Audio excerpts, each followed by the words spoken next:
вами Оля, вы у меня на кухне, и в этом видео подготовила для вас несколько новых рецептов, которые сделают ваш рацион разнообразнее, вкуснее и полезнее. Они подойдут как и просто для здорового питания, так и для похудения. Поэтому, если вам интересно, обязательно оставайтесь со мной.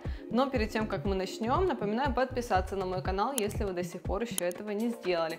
А також, якщо ви з України, то обов'язково підписуйтесь на мій другий канал, де усі мої відео виходять українською. І також підпишіться на мій інстаграм, бо там ще більш цікавого та корисного контенту. Начнем мы с очень простого и быстрого рецепта. Он подойдет как для завтрака, так и для сытного перекуса с собой.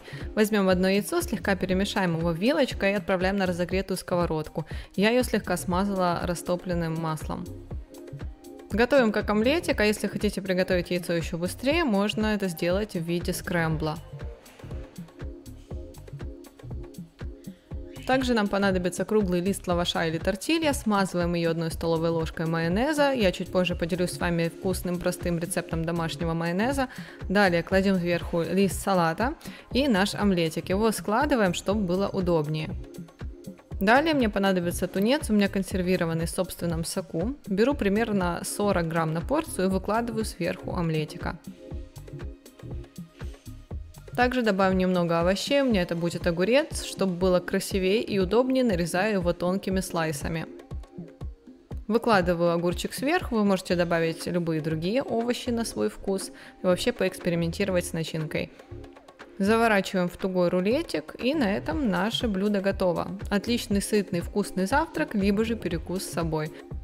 Сейчас покажу вам, как он выглядит в разрезе. По-моему, очень аппетитно. Я вообще не очень люблю тунец, но в этом рецепте он мне очень понравился. Я думаю, буду повторять его еще не один раз. Тем более готовится очень быстро, просто идеально для завтрака. Если у вас не хватает времени, либо же не получается самостоятельно составить для себя рацион при похудении, то напоминаю, что вы всегда можете приобрести готовое меню на моем сайте olyapins.com. Особенно сейчас могу посоветовать присмотреться к осеннему меню. В нем большое количество рецептов, которые готовятся из сезонных продуктов. Оно одно из самых вкусных моих меню. Поэтому, кому интересно, оставляю для вас ссылочку в описании под видео.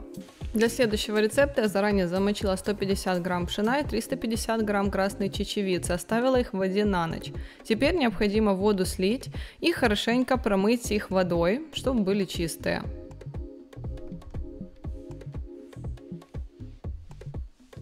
Теперь отправляем их в чашу измельчителя. Также добавляем сюда соль, примерно 1 чайную ложку. Также добавим сюда 200 мл воды. Перемешиваем, чтобы масса получилась максимально однородной. Можно это сделать погружным блендером. Мне показалось, что так даже получается лучше. Теперь возьмем 1 чайную ложку соды и гасим ее 2 столовыми ложками лимонного сока. Добавляем к массе вместе с 2 столовыми ложками масла и 2 столовыми ложками псилиума. Хорошенько перемешиваем, чтобы масса у нас была без комочков.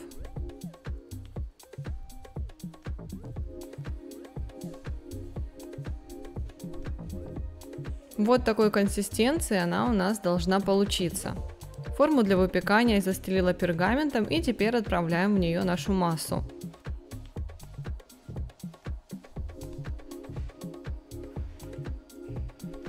Сверху я посыпала смесью семечек тыквенных, кунжута, семян льна и семена мечья. Ставлю в разогретую до 180 градусов духовку примерно на час. Готовность проверяю шпажкой. После остывания у нас получается вот такой вот хлебушек. В нем большое количество растительного белка, сложных углеводов и клетчатки. Это хорошая альтернатива магазинному хлебу, если у вас не получается найти хлеб с хорошим составом. Можно нарезать его на ломтики и заморозить для вашего удобства. Для следующего рецепта я взяла стеклянную форму, застелила ее пергаментом и выкладываю на дно ягоды. У меня это клубника, голубика и малина. Теперь можно наши ягоды временно отставить в сторонку. Возьмем 150 мл обычного молока, можно использовать растительное, добавляем 10 грамм желатина и подсластитель, его берем по вкусу, у меня это 1 столовая ложка сахара.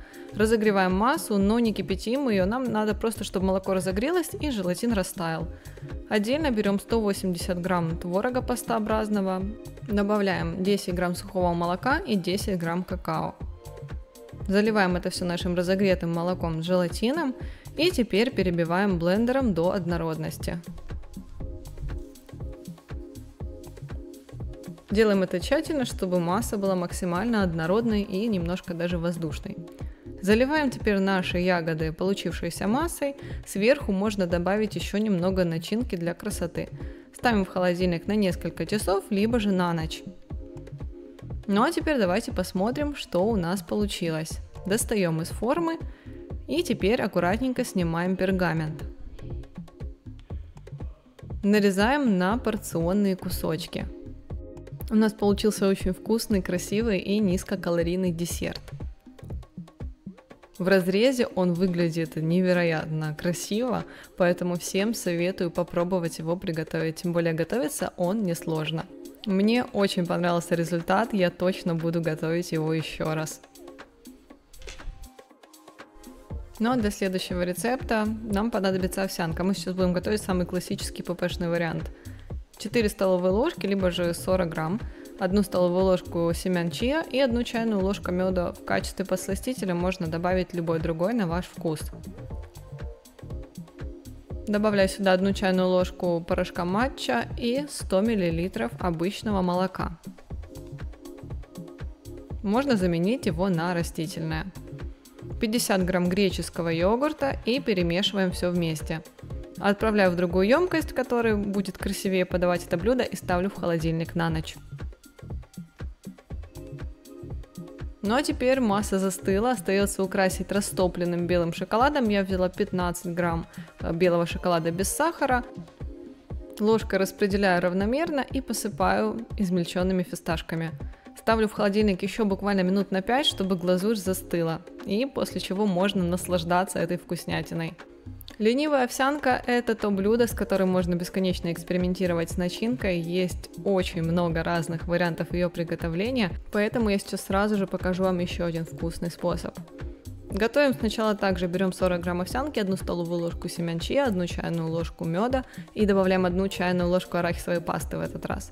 Хорошенько перемешиваем, добавляем 100 мл молока и 50 граммов греческого йогурта. Хорошенько перемешиваем, чтобы арахисовая паста у нас распределилась равномерно. Снова отправляю в другую емкость и ставлю в холодильник на ночь. После застывания остается только покрыть растопленным шоколадом. В этот раз я взяла черный шоколад. И посыпаем орешками, и в этот раз это обжаренный на сухой сковороде арахис. Снова возвращаю в холодильник на 5 минут, и уже наконец-то наше блюдо готово. Этот вариант мне показался даже вкуснее, он очень по вкусу похож на сникерс, хотя изначально я была скептически к нему настроена. Советую всем обязательно приготовить. Ну а теперь, как обещала, показываю рецепт домашнего майонеза. Берем 3 куриных яйца и отвариваем их до готовности примерно 10 минут. После чего заливаем холодной водой и оставляем в ней до полного остывания до комнатной температуры. Теперь их можно легко почистить. Отправляю в чашу блендера и теперь добавляю к ним 80 мл воды, 1 столовую ложку винного уксуса, немного соли, лучше добавить пол чайной ложки, 50 мл оливкового масла и перебиваем все блендером до однородности. Такой майонез у нас получается менее жирным, хотя, если честно, мне все-таки по вкусу больше нравится майонез, приготовленный из сырых яиц.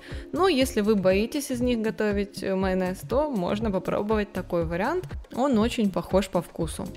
На сегодня это все. Надеюсь, что видео вам понравилось, было для вас интересным и полезным. Если это так, буду рада увидеть ваши лайки внизу под этим видео, а также подписывайтесь на мой канал, если до сих пор еще этого не сделали. С вами была Оля, увидимся с вами в следующих роликах.